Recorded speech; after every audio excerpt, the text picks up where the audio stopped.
नमस्ते दोस्तों, मेरा नाम डॉक्टर वैभव संजय भालेराव है। प्रोफेशनली मैं एक एकेडमिशियन हूँ और स्टॉक मार्केट में काफी दिनों से एक एक्टिव ट्रेडर और इन्वेस्टर हूँ। दोस्तों, आज हम जानेंगे कि स्टॉक मार्केट में अगर आपको इन्वेस्टमेंट करना है तो हमारे क्या बेनिफिट्स हो सकते हैं, क्या हमारे फायदे हैं। क्योंकि बहुत सारे लोगों को स्टॉक मार्केट के जो हिडन जो बेनिफिट्स है वो पता नहीं रहते कि स्टॉक मार्केट में अगर आप इन्वेस्टमेंट करते हो तो आपके कितने सारे आपको बेनिफिट्स मिल सकते हैं। तो पहला वाला जो बेनिफिट है दोस्तों, वो है long term growth, long term story. देखो, स्टॉक मार्केट में जो भी इन्वेस्टमेंट करता है, अगर उसने पेशेंस रखा और जो इन्वेस्टमेंट उसने प्रॉपरली रिसर्च करके, प्रॉपरली सोच के, किसी के गाइडेंस के हिसाब से अगर कोई स्टॉक बाय किया है और पेशेंस अगर रखा है, तो वो स्टॉक आप इमेजिन नहीं कर सकते कि कितना मल्टीपल रिटर्न आपको दे सकता है। अगर वो स्टॉक अगर मल्टीबैगर हो जाता है या लॉन्ग टर्म में अगर आपने कोई स्टॉक में इन्वेस्टमेंट किया, तो स्टॉक मार्केट में ऐसे बहुत सारे शेयर्स हैं जो लॉन्ग टर्म में अच्छे कंपाउंडिंग रिटर्न के साथ ग्रो होते हैं। जैसे मिनिमम 20 to 25, 30, 40% से भी ग्रो होने वाले काफी सारे स्टॉक्स हैं। ऐसा ही एक मल्टीबैगर स्टॉक है दोस्तों जो अच्छे कंपाउंडिंग से ग्रो हुआ है, वो है टाइटन। तो टाइटन कंपनी जो है वो वॉच बनाने वाली company. Apart from this Titan I care, उसके बाद फास्ट ट्रैक, तनिष्क, ये सारे टाइटन कंपनी की ब्रांड्स है। तो ये कंपनी के ऊपर अगर हम इन्वेस्टमेंट पॉइंट ऑफ व्यू अगर हमने सोचा रहता है इसके बारे में, तो आप इमेजिन नहीं कर सकते कि कंपनी ने किस तरह मल्टीबैगर रिटर्न दिया है। मैं आपको बताऊंगा, यहाँ पे आप देख सकते हो टाइटन शेयर के प्राइस पे अगर मैं जाता हूं, लॉन्ग टर्म का चार्ट में कंपनी का देखता हूं दोस्तों, तो आप देख सकते हो 2001 में 12 अप्रैल 2001 में जो स्टॉक की प्राइस थी वो थी ₹1.92। और अभी करंट अगर हम देखते हैं, आज की जो क्लोजिंग प्राइस है ये है 3548। तो आप इमेजिन नहीं कर सकते कितना मल्टीबैगर रिटर्न है। अगर आपने यहाँ पे 2001 में अगर 1.92 के हिसाब से रुपीस पर शेयर के हिसाब से अगर आपने 10,000 शेयर्स बाय किए होते, तो आपका इन्वेस्टमेंट कॉस्ट होता 19,200 रुपीस, ओनली 19,200 रुपीस। और अगर हम देखते हैं कि आज अगर इसकी प्राइसिंग अगर हमको निकालना है, तो ये जो इन्वेस्टमेंट हमने की थी 19,200 रुपीस की, तो उसका वैल्यू होता, एक शेयर की प्राइस है 3548 मल्टीप्लाइड बाय 10,000, तो ये बन जाते हैं 3,54,80,000 रुपीस। तो यू कैन इमेजिन कि कितना मल्टीबैगर रिटर्न दिया है स्टॉक्स ने, टाइटन इंडस्ट्री ने। तो इस तरह बहुत सारी स्टोरीज है दोस्तों लॉन्ग टर्म ग्रोथ स्टोरी के बारे में। अगर हम बात करते हैं तो इन्फोसिस है, टीसीएस है, विप्रो है, एमआरएफ है, आयशर मोटर्स है, ये सारे स्टॉक्स ने मल्टीबैगर रिटर्न दिया है और काफी अच्छे कंपाउंड के हिसाब से ये सारे स्टॉक ग्रो हुए हैं। तो इसी प्रकार अगर हम स्टॉक्स में long term point of view से अगर इन्वेस्टमेंट के बारे में सोचते हैं, तो आप इमेजिन नहीं कर सकते कि आपका जो पोर्टफोलियो किस तरह मल्टीबैगर रिटर्न आपको दे सकता है लॉन्ग टर्म में। दूसरा जो बेनिफिट होता है स्टॉक मार्केट में इन्वेस्टमेंट करने का, वो होता है dividend. What is mean by dividend? Dividend is a part of profit. Dividend ये प्रॉफिट का पार्ट है। जो लॉयल इन्वेस्टर होते हैं, लॉयल शेयर होल्डर होते हैं कंपनी के, उनको कंपनी की तरफ से दिया जाता है। अगर इसी स्टॉक के ऊपर अगर हम फोकस करते हैं टाइटन के ऊपर और इसकी डिविडेंड हिस्ट्री के ऊपर जाते हैं, तो आप देख सकते हो कि हर साल यहाँ पे टाइटन की जो डिविडेंड हिस्ट्री मैंने यहाँ पे शो की आपको, 2003 से कंपनी ने डिविडेंड देना शुरू किया। 1 रुपीस पर शेयर के हिसाब से डिविडेंड दिया है 2003 में। उसके बाद 2004 में भी 1 रुपीस, ये फेस वैल्यू है 10 रुपीस, और उसके ऊपर 1 रुपीस पर शेयर के हिसाब से डिविडेंड दिया है।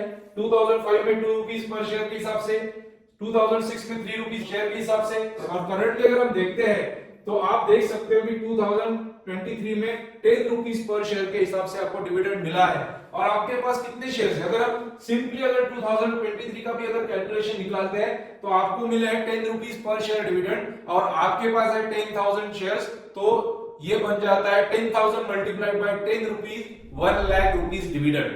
तो आपका इन्वेस्टमेंट तो कभी का निकल गया, जो आपने इन्वेस्टमेंट किया था, कॉस्ट ऑफ इन्वेस्टमेंट था, वो आपका कभी निकल गया। लेकिन आपके पास जो बचा है वो डिविडेंड है, जो कंपनी कंटिन्यूअसली आपको हर साल देते जा रही है। तो आपको इस दोनों चीजों के ऊपर फोकस करना पड़ेगा। आपको ऐसी कंपनी देखनी पड़ेगी जो लॉन्ग टर्म में अच्छे से कैपिटली एप्रिशिएट हो सकती है, यानी अच्छे से ग्रो हो सकती है कंपाउंडिंग के पॉइंट ऑफ व्यू से। और दूसरा, ऐसी कंपनीज को फाइंड आउट करना पड़ेगा जिसपे काफी अच्छा डिविडेंड कंपनीज देती है। कभी कभी जो कंपनीज रहती है वो डिविडेंड नहीं देती है, क्योंकि कंपनी चाहती है कि जो भी प्रॉफिट है वो रीइन्वेस्ट किया जाए, ताकि कंपनी को ग्रो किया जाए, कंपनी को एक्सपांड किया जाए, कंपनी को मॉडिफाई किया जाए। तो प्रॉफिट प्रिजर्व करके रखती है लॉन्ग टर्म के लिए। लेकिन बाद में जैसे जैसे कंपनी ग्रो होती है, तब आपको डिविडेंड मिलता है। दोस्तों, तीसरा जो बेनिफिट है स्टॉक मार्केट में इन्वेस्टमेंट करने का, वो होता है डाइवर्सिफिकेशन बेनिफिट। डाइवर्सिफिकेशन का मतलब क्या होता है? ऐसी कहावत है दोस्तों कि don't put all your eggs in one basket, यानी आपके पास अगर कुछ अंडे हैं तो सारे अंडे आपको एक ही बैग में नहीं डालना है, एक ही बास्केट में नहीं डालने,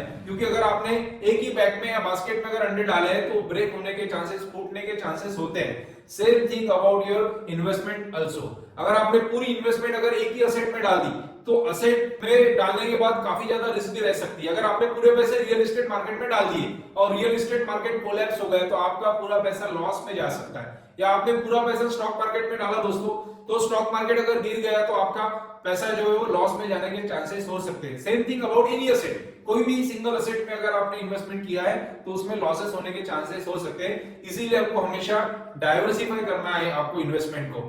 तो अगर आपके पास पैसा है तो कुछ पैसा गोल्ड में डालिए, कुछ पैसा आपका एफडी में डालिए, कुछ पैसा आपका सेविंग अकाउंट में रहने दीजिए, कुछ पैसा अगर आपके पास है तो आप उसका रियल एस्टेट में इन्वेस्टमेंट कीजिए, कुछ पैसा म्यूचुअल फंड में डालिए, कुछ पैसा स्टॉक मार्केट में डालिए। तो स्टॉक मार्केट भी आपको दोस्तों डाइवर्सिफिकेशन का बेनिफिट देता है। अगर स्टॉक मार्केट में आपने अगर इन्वेस्टमेंट किया है तो स्टॉक में आप डायरेक्टली इन्वेस्टमेंट कर सकते हो, म्यूचुअल फंड में इनडायरेक्टली आप इन्वेस्टमेंट कर सकते हो। अगर आपके पास शेयर का नॉलेज नहीं है, आप डेरिवेटिव्स में इन्वेस्टमेंट कर सकते हो, आप फ्यूचर्स एंड ऑप्शंस में भी आप इन्वेस्टमेंट कर सकते हो दोस्तों।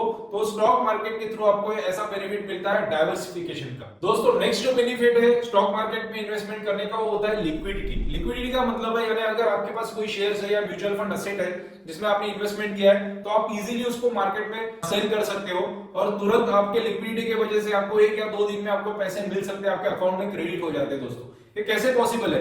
अगर आपके पास डीमैट अकाउंट में शेयर्स है, आप शेयर्स सेल करोगे तो डीमैट अकाउंट से आपके शेयर सेल हो जाएंगे, जो आपका ब्रोकर है उसके अकाउंट में पैसे आएंगे और अगर आप पैसे के लिए अप्लाई करते हो तो आपको पैसा आपके अकाउंट में ट्रांसफर किया जाएगा। जितनी भी आपकी जरूरत है, आपने जितने भी शेयर्स बेचे हैं या आपको जितने पैसे की जरूरत है, इंस्टेंट आपको मिल जाएगा। लिक्विडिटी काफी अच्छी होती है दोस्तों स्टॉक मार्केट में। दोस्तों स्टॉक मार्केट में अगर आप इन्वेस्टमेंट करते हो तो आप शेयर होल्डर बन जाते हो। आपने कोई कंपनी के शेयर्स खरीदे तो आपको shareholder as a shareholder consider किया जाता है, तो आपको कंपनी की तरफ से वोटिंग राइट मिलता है। यानी कंपनी का कोई भी इशू है या कंपनी की कोई मीटिंग है या कंपनी अगर कोई डिसीजन लेना चाहती है तो ऐसे वक्त एज ए शेयर होल्डर आपको वोटिंग राइट मिलता है, जिसके अकॉर्डिंगली आप कंपनी के डिसीजंस में पार्टिसिपेट कर सकते हो। एक बहुत अच्छा बेनिफिट है दोस्तों बीइंग अ शेयर होल्डर। आप कोई भी कंपनी का जो भी, फॉर एग्जांपल कंपनी अगर अपने बिजनेस को एक्सपांड करना चाहती है, डाइवर्सिफाई करना चाहती है, शेयर्स कुछ कंपनी में मॉडिफिकेशंस लाना चाहती है, कंपनी कुछ अलग सा डिसीजन लेना चाहती है, फॉर एग्जांपल अगर वो चाहती है कि इंटरनेशनल मार्केट में अपने कंपनी के प्रोडक्ट को लॉन्च किया जाए, अपना बिजनेस स्टार्ट किया जाए, ऐसे वक्त भी शेयर होल्डर की जो डिसीजन होती है वो काफी इंपॉर्टेंट होती है। बीइंग अ शेयर होल्डर आप उस डिसीजंस में पार्टिसिपेट कर सकते हो। जब भी आप किसी स्टॉक्स में इन्वेस्टमेंट करते हो तो आप उस कंपनी के को ओनर बन जाते हो। जैसे आप शेयर होल्डर तो हुई कंपनी के, लेकिन आप उस कंपनी के को ओनरशिप में आपका राइट हो जाता है, जिसके थ्रू हम कंपनीज की जो भी इन्वेस्टमेंट डिसीजंस है या कंपनी की जो भी डिसीजंस है उसमें काफी इंपॉर्टेंट रोल हम प्ले कर सकते हैं। तो ये सबसे मेन इंपॉर्टेंट बेनिफिट होता है कोई भी कंपनी में या स्टॉक में इन्वेस्टमेंट करने का। नेक्स्ट वाला जो बेनिफिट है कंपनी के शेयर्स में इन्वेस्टमेंट करने का या स्टॉक मार्केट में इन्वेस्टमेंट करने का, वो होता है महंगाई को मात करना या जो भी इन्फ्लेशन है। स्टॉक मार्केट एक ऐसा ऑप्शन है जिसने हमेशा hedge against the inflation role play किया है दोस्तों, क्योंकि अगर आपको इन्फ्लेशन को बीट करना है तो बाकी जो असेट है, अगर आप पैसा अगर आपका रियल एस्टेट में डालते हो, गोल्ड में डालते हो या आपका फिक्स डिपॉजिट में पैसा है दोस्तों, या फिर रियल एस्टेट में है, कोई भी असेट क्लास में पीपीएफ में है, तब भी आपको इतना रिटर्न नहीं मिल पाएगा। अगर आप रिटर्न के कैलकुलेशन करोगे तो 7 to 8% या 10% तक आपको रिटर्न मिल सकता है उसमें मैक्सिमम एट मैक्स। लेकिन अगर आप स्टॉक मार्केट का इन्वेस्टमेंट का रिटर्न कंसीडर करोगे तो मोर देन 15%, 20%, 25% तक आपको रिटर्न मिल सकता है मिनिमम। अगर आप लॉन्ग टर्म के इन्वेस्टर हो तो आपको उससे भी ज्यादा रिटर्न मिल सकता है। अगर आपका इन्फ्लेशन अगर 6% बढ़ रहा है दोस्तों और बाकी जो इन्वेस्टमेंट है आपका उसमें अगर आपको 7 to 8% रिटर्न मिल रहा है तो आपका जो पावर ऑफ परचेसिंग है वो बहुत कम हो रहा है दोस्तों, क्योंकि इन्फ्लेशन जो होता है पावर ऑफ परचेसिंग को कम कर देता है, आपका जो भी परचेसिंग कैपेसिटी है उसको आपको कम कर देता है। लेकिन अगर आपका म्यूचुअल फंड या स्टॉक मार्केट में इन्वेस्टमेंट है तो ये आपका बहुत अच्छा बेनिफिट हो सकता है, क्योंकि उसमें जो रिटर्न मिलेगा वो आप इन्फ्लेशन को आप बीट कर सकते हो और एक पॉजिटिव रिटर्न में आपका इन्वेस्टमेंट कन्वर्ट कर सकते हो। उसके बाद जो बेनिफिट है दैट इज ट्रांसपेरेंसी। अभी जो हमारा इंडियन स्टॉक मार्केट है या म्यूचुअल फंड इंडस्ट्री है दोस्तों, उसको SEBI security and exchange board of India control करता है। और अभी तो मोस्टली डिजिटल रिवॉल्यूशन है, तो हर किसी का ऑनलाइन अकाउंट है या किसी ब्रोकर के थ्रू भी अगर आपका अकाउंट है तब भी उसको सेबी की तरफ से प्रोटेक्ट किया जाता है। सीडीएसएल है, एनएसडीएल है, ये सारे बॉडीज है जो गवर्नमेंट ने बनाई है ताकि इन्वेस्टर का जो भी प्रोटेक्शन है वो किया जाए, इन्वेस्टर ने जो भी इन्वेस्टमेंट की है वो इन्वेस्टमेंट को प्रोटेक्ट किया जाए, इसलिए सिक्योरिटीज। और आप अपने शेयर्स डिजिटली फॉर्म में आप देख सकते हो अपने डीमैट अकाउंट में या होल्डिंग में। अगर आप ऑनलाइन अगर आपका अकाउंट है, अगर आप कोई एप्लीकेशंस के थ्रू अगर आपका इन्वेस्टमेंट है, बहुत सारे इन्वेस्टमेंट ऐप है जैसे दोस्तों कंपनीज है जहां पे आप इन्वेस्टमेंट करते हो, लाइक जीरोधा, 5 पैसा है, उसके बाद एंजल वन है, उसके बाद आईसीआईसीआई सिक्योरिटीज है, उसके बाद शेरखान है, कोटक सिक्योरिटीज है। ऐसे बहुत सारे जो ब्रोकर्स हैं जिसके थ्रू आपका इन्वेस्टमेंट है, तो आप डिजिटल फॉर्म में अगर आपका इन्वेस्टमेंट है आप डिजिटली उसको चेक कर सकते हो, ऑनलाइन चेक कर सकते हो, आपके पोर्टफोलियो की वैल्यू को आप एनालाइज कर सकते हो और उसके अकॉर्डिंगली इन्वेस्टमेंट की डिसीजन देख सकते हो दोस्तों। तो इतनी अच्छी ट्रांसपेरेंसी अभी करंटली अवेलेबल है और आपको बिलीव करना पड़ेगा इंडियन ग्रोथ स्टोरी के ऊपर, क्योंकि India is in the developing phase. तो इंडिया को डेवलपमेंट करने के लिए काफी अच्छी अपॉर्चुनिटी है दोस्तों। और आपको पता है कि अभी जो गवर्नमेंट का फोकस है, ये गवर्नमेंट का फोकस अलग अलग सेक्टर्स पे है, लाइक रिन्यूएबल एनर्जी के ऊपर, ग्रीन एनर्जी के ऊपर गवर्नमेंट का फोकस है, डिफेंस सेक्टर के ऊपर गवर्नमेंट ट्राई कर रही है आत्मनिर्भर भारत का, और हम एक्सपोर्ट ओरिएंटेड यूनिट बनाना चाहते हैं। हमारी जितनी भी इंडियन कंपनीज है, लाइक आईटी कंपनीज की अगर हम बात करते हैं तो पूरा यूरोप या अमेरिका में हम सर्विसेज देते हैं हमारी आईटी कंपनीज, तो हमारी जो प्रोडक्ट है या हमारे जो सर्विसेज हम एक्सपोर्ट कर रहे हैं, तो उससे क्या वजह से हमारी जितनी भी इंडियन कंपनीज है ये काफी अच्छे से ग्रो कर रही है दोस्तों। तो आप उसी वक्त आर्टिफिशियल इंटेलिजेंस जैसे जो ट्रेंडिंग टॉपिक्स है या इलेक्ट्रिकल व्हीकल्स है, पावर के ऊपर गवर्नमेंट का फोकस है, तो ये सारे जो इन्वेस्टमेंट अपॉर्चुनिटीज है आपके लिए, अगर आप स्टॉक मार्केट के थ्रू ऐसी कंपनीज में अगर इन्वेस्टमेंट करते हो तो आपको लॉन्ग टर्म में अच्छा रिटर्न मिल सकता है। तो ये सारे बेनिफिट्स है दोस्तों स्टॉक मार्केट में इन्वेस्टमेंट करने के। नेक्स्ट जो बेनिफिट होता है स्टॉक मार्केट में इन्वेस्टमेंट करने का, वो होता है फाइनेंशियल प्लानिंग। फाइनेंशियल प्लानिंग क्या होता है, देखिए बहुत सारे लोगों के जो होते हैं शॉर्ट टर्म इन्वेस्टमेंट ऑब्जेक्टिव्स होते हैं, मीडियम टर्म इन्वेस्टमेंट ऑब्जेक्टिव्स है, लॉन्ग टर्म इन्वेस्टमेंट ऑब्जेक्टिव्स है। लाइफ के हर किसी के शॉर्ट टर्म गोल होते हैं, मीडियम टर्म गोल होते हैं, लॉन्ग टर्म गोल होते हैं। हर किसी के एम्स एंड ऑब्जेक्टिव्स है लाइफ के। जैसे किसी को शॉर्ट टर्म में 2 व्हीलर लेना है, 4 व्हीलर लेना है, मीडियम टर्म में उसको घर बनाना है, लॉन्ग टर्म में बच्चों के एजुकेशन के लिए प्लानिंग करनी है, बच्चों के मैरिज के लिए प्लानिंग करनी है। तो ये सारे प्लानिंग्स फाइनेंशियल प्लानिंग में आते हैं। तो ऐसे वक्त लॉन्ग टर्म में फाइनेंशियल प्लानिंग होना बहुत जरूरी होता है, क्योंकि फाइनेंस या कैपिटल की जरूरत हर किसी को इमरजेंसी में लगती है। अगर आपकी प्रॉपर प्लानिंग हो, प्रॉपर तरीके से आपने इन्वेस्टमेंट करके रखे होंगी, तब जब इमरजेंसी आती है तब उसको आप यूटिलाइज कर सकते हो। क्योंकि स्टॉक मार्केट में देखो, आप अगर इन्वेस्टमेंट करते हो तो अगर आपने प्रॉपर रिसर्च के साथ, प्रॉपर स्टडी के साथ अगर आपने इन्वेस्टमेंट किया है, आपने प्रॉपर गाइडेंस के थ्रू अगर इन्वेस्टमेंट किया है, तो आप शॉर्ट टर्म में भी, मीडियम टर्म में भी और लॉन्ग टर्म में भी अच्छा अपना फाइनेंशियल प्लानिंग कर सकते हो। बहुत सारे ऐसे स्टॉक्स है जिसमें अगर आपने इन्वेस्टमेंट किया है डायरेक्टली, अगर आपको स्टॉक मार्केट का एक्सपीरियंस है, तो उसके थ्रू आप उसका कैपिटल एप्रिसिएशन का बेनिफिट ले सकते हो। लॉन्ग टर्म में वो ग्रो होता है काफी। इंडियन स्टॉक हिस्ट्री में ऐसे काफी सारे स्टॉक्स है लॉन्ग टर्म में 20-25%, 30-35% सीएजीआर से ग्रो किया है उन स्टॉक्स ने और अच्छा रिटर्न इन्वेस्टर को दिया है। सेम थिंग अगर आपको स्टॉक मार्केट का नॉलेज नहीं है, अगर आपको उसके बारे में पता नहीं है, आपके पास टाइम नहीं है, समय नहीं है उसके बारे में स्टडी करने के लिए, तो बेस्ट है आप म्यूचुअल फंड के थ्रू भी जा सकते हो। तो म्यूचुअल फंड के थ्रू भी आप अपनी फाइनेंशियल प्लानिंग की जर्नी शुरू कर सकते हो। Mutual fund expert, mutual fund जो फंड मैनेजर्स होते हैं काफी एक्सपर्ट होते हैं, उनको मार्केट का प्रॉपर नॉलेज होता है, वेल एजुकेटेड होते हैं, उनकी रिसर्च प्रॉपर होती है। तो इस तरह जब वो इन्वेस्टमेंट करते हैं तो उसमें 15%, 20% तक भी आपको रिटर्न मिल सकता है मीडियम टू लॉन्ग टर्म में। तो दैट्स व्हाई अगर आप स्टॉक मार्केट में इन्वेस्टमेंट करते हो डायरेक्टली और इनडायरेक्टली म्यूचुअल फंड के थ्रू, तो आप फाइनेंशियल प्लानिंग आप प्रॉपर तरीके से कर सकते हो और आपके जो भी ऑब्जेक्टिव्स है वो प्रॉपर तरीके से आप अचीव कर सकते हो। नेक्स्ट जो एडवांटेज होता है स्टॉक मार्केट में इन्वेस्टमेंट करने का, वो होता है रिटायरमेंट प्लानिंग। हर कोई चाहता है कि उसकी जो रिटायरमेंट की जो लाइफ है वो प्रॉपर तरीके से हो, फ्यूचर जो रहे वो अनसर्टन ना रहे, कोई ना कोई प्लानिंग हम इस तरीके से करके रखें ताकि हमारी रिटायरमेंट की लाइफ जो रहेगी सुकून से हम जी सके। लेकिन आपको ये ध्यान में रखना पड़ेगा कि आज अगर हम बात करते हैं तो करंट सिचुएशंस में आप मैक्सिमम जो वर्कफोर्स है प्राइवेट सेक्टर में काम करता है, मे बी आप भी प्राइवेट सेक्टर में काम करते होंगे या फिर अभी गवर्नमेंट सेक्टर में भी जो लोग जॉब करते हैं, हर किसी को पेंशन नहीं मिलती है। प्राइवेट सेक्टर में तो पॉसिबल ही नहीं है पेंशन मिलना, लेकिन गवर्नमेंट सेक्टर में भी जो थी सेंट्रल गवर्नमेंट या स्टेट गवर्नमेंट की अगर हम बात करेंगे, आपको अगर गवर्नमेंट जॉब है तब भी अभी गवर्नमेंट ने भी पेंशन बंद कर दी है दोस्तों। तो उस समय फ्यूचर में जब आप रिटायरमेंट की लाइफ जीना चाहोगे तो आपके पास उस समय कॉर्पस नहीं रहेगा, फंड नहीं रहेगा, कैपिटल नहीं रहेगा, जिसके थ्रू आप प्रॉपर तरीके से अपना स्टैंडर्ड ऑफ लिविंग मेंटेन कर सको या रिटायरमेंट के वक्त जो भी आपकी जरूरत है वो पूरी कर सको। क्योंकि उस समय कॉस्ट ऑफ जो लिविंग रहेगा वो भी बढ़ा रहेगा और आपके पास जो फंड चाहिए वो प्रॉपर तरीके से अगर नहीं है तो आप अपने स्टैंडर्ड ऑफ लिविंग को मेंटेन नहीं कर सकते हैं। क्योंकि उस समय रिटायरमेंट की लाइफ में क्या होता है, काफी सारे अनसर्टेनिटीज रहती है, काफी सारे सर्कमस्टेंसेस रहते हैं जहां पे आपको कैपिटल की जरूरत पड़ती है, जैसे हॉस्पिटल के चार्जेस हो, मेडिकल एक्सपेंसेस हो या ऑपरेशनल एक्सपेंसेस हो, हेल्थ से रिलेटेड अगर कोई इश्यूज है तो उसके लिए भी फंड की जरूरत पड़ सकती है दोस्तों।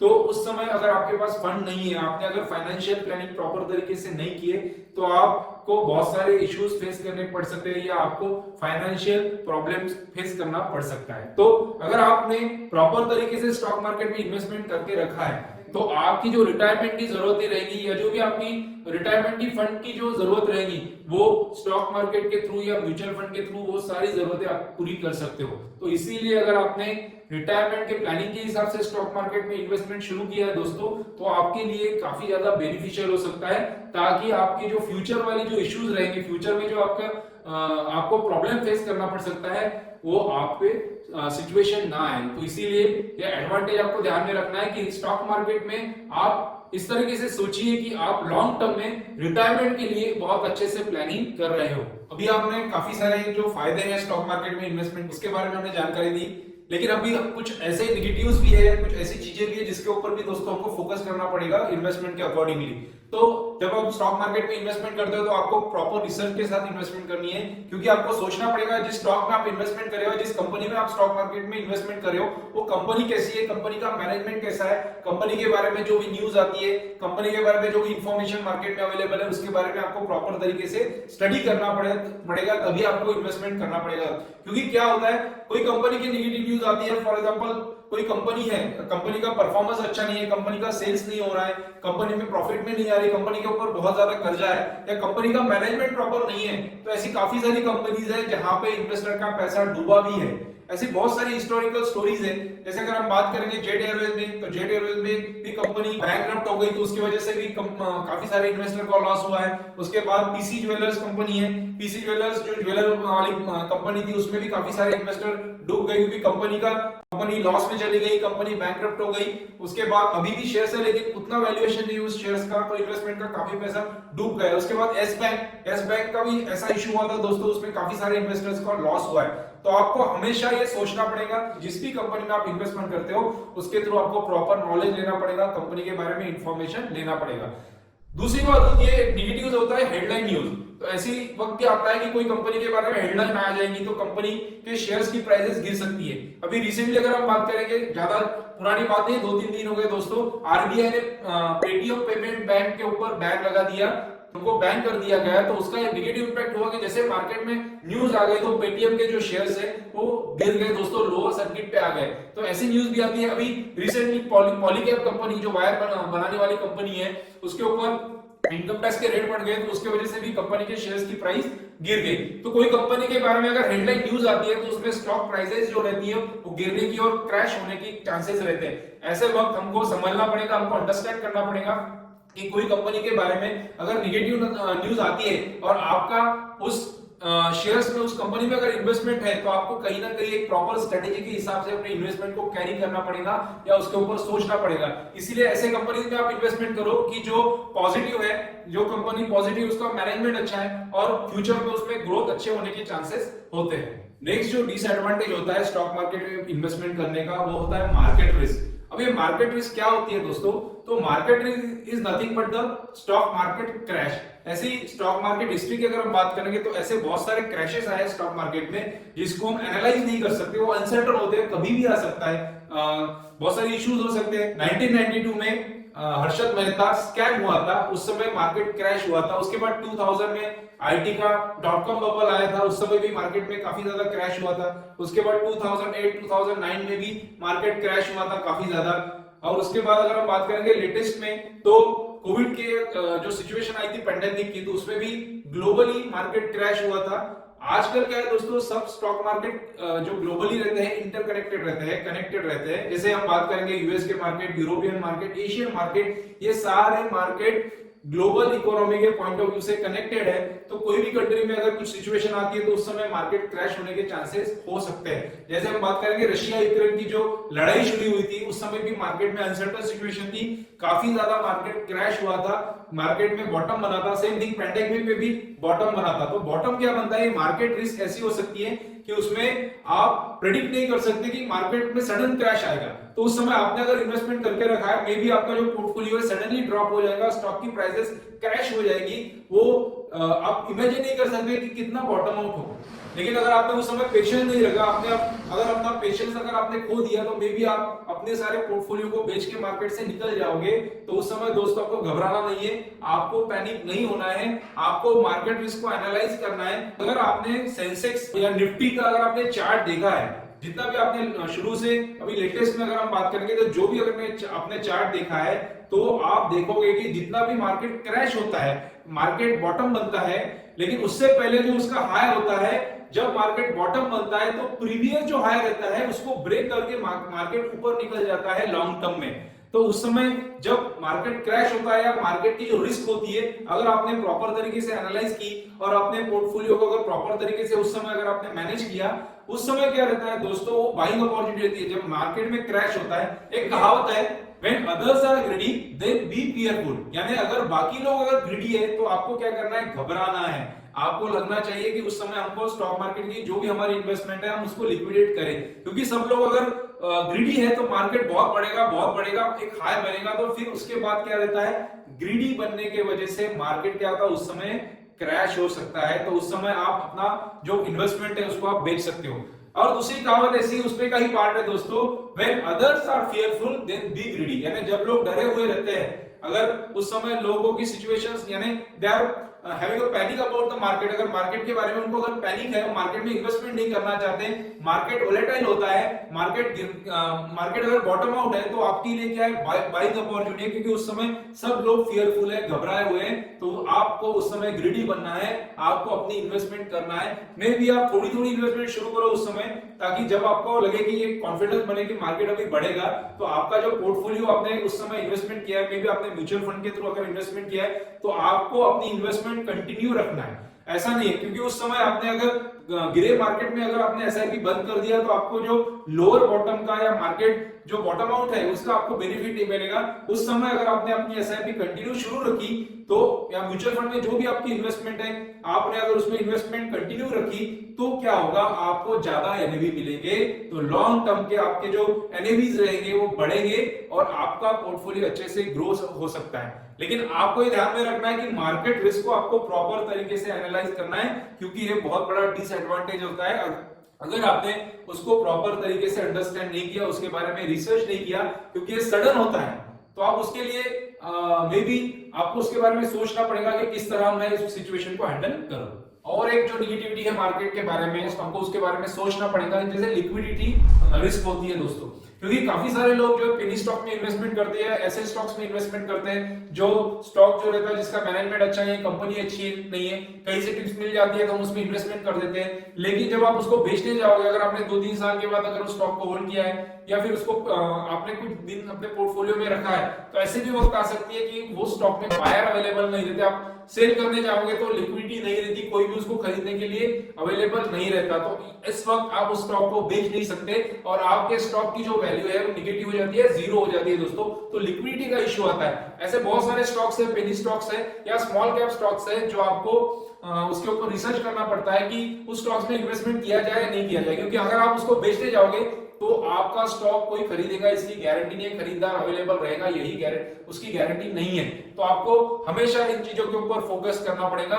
स्टॉक मार्केट में पॉजिटिव्स भी काफी सारे हैं, वैसे नेगेटिव्स भी है, तो नेगेटिव्स को भी आपको प्रॉपर तरीके से रिसर्च करके उसके जो लूपहोल्स है उसको अंडरस्टैंड करके पॉजिटिवली लॉन्ग टर्म में अपने पोर्टफोलियो को बिल्ड करना पड़ेगा। अगर आपको आज का ये जो वीडियो मैंने बनाया है तो अगर पसंद आया है तो आप इस वीडियो को लाइक कीजिए। अगर आप मेरे चैनल पे नए हो तो आप प्लीज इस चैनल को सब्सक्राइब कीजिए और वीडियो आपके बाकी दोस्तों के साथ शेयर कीजिए दोस्तों। Thank you very much.